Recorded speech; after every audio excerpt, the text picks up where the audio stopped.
સીતારામને જય શ્રી કૃષ્ણ બધાને. કેમ છો? મજામાં? તો જો આપણે ઓફિસેથી ઘરે આવી ગયા છે અને આપણું જે મિશન છે એ આપણે સંભાળી લીધું છે. તો આપણે આવીને પહેલાં વાસણ ચડાવી દીધા છે.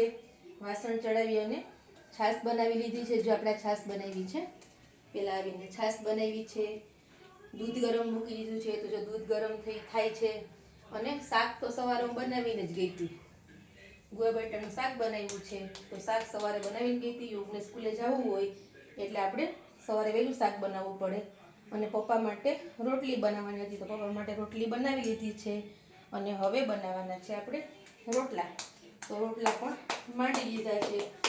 અને સલાડ છે, હારે આજે સલાડ સુધાર્યું છે. તો એ દીપકે સુધારી દીધું એટલે સલાડ પણ તૈયાર છે. રોટલા બની જાય એટલે આપણે હવે જમી લેવાનું છે. જમીન પાછું ઓફિસે જવાનું છે એટલે ફટાફટ રસોઈ બનાવી, કામકાજ પતાવી અને પાછું ઓફિસે જવાનું છે. તો મારો વિડીયો કેવો લાગ્યો એની કોમેન્ટ કરજો, લાઈક કરજો, શેર કરજો, મારા પેજને ફોલો કરજો. અને યુટ્યુબમાં આપણી ચેનલ છે તો ત્યાં જઈ અને સબસ્ક્રાઈબ કરવાનું ભૂલતા નહીં. તો અત્યારનો આ વિડીયો કેવો લાગ્યો છે એ કહેજો. હવે મળશું આના પછીના વિડીયોમાં. ત્યાં સુધી આવજો.